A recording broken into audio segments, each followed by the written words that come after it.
उपजिल्हाधिकारी अरुण ठाकूर यांच्या अध्यक्षतेखाली अगस्ती कारखान्याच्या कार्यक्षेत्रावर झालेल्या संचालक मंडळाच्या बैठकीत अगस्ती साखर कारखान्याच्या अध्यक्षपदी माजी मंत्री आणि विद्यमान अध्यक्ष मधुकर पिचड यांची तर उपाध्यक्षपदी जिल्हा सहकारी बँकेचे अध्यक्ष सीताराम गायकर यांची बिनविरोध निवड करण्यात आली आहे। अध्यक्षपदासाठी पिचड यांच्या नावाची सूचना संचालक प्रकाश मालुंजकर यांनी केली। संचालक मीनानाथ पांडे यांनी सूचनेला अनुमोदन दिलं, तर उपाध्यक्ष पदासाठी गायकर यांच्या नावाची सूचना नवनिर्वाचित संचालक महेश नवले यांनी केली। या सूचनेस कैलास वागचौरे यांनी अनुमोदन दिलं। अगस्ती साखर कारखान्याचे कार्यकारी संचालक VS बाविस्कर आणि मुख्य लेखापाल एकनाथ शेळके यांनी पीठासीन अधिकारी अरुण ठाकूर यांना पदाधिकारी निवडकामी सहाय्य केलंय।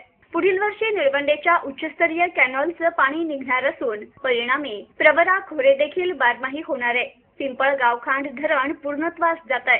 बिटाक्याचं पाणी आढळेला वळवून आढळा धरण आपण दरवर्षी भरणार आहोत। तसेच यातून कारखान्याला आवश्यक ऊस वाढणार असल्याचं विद्यमान अध्यक्ष मधुकर पिचड यांनी यावेळी म्हटलंय। LSS news Ahmednagar.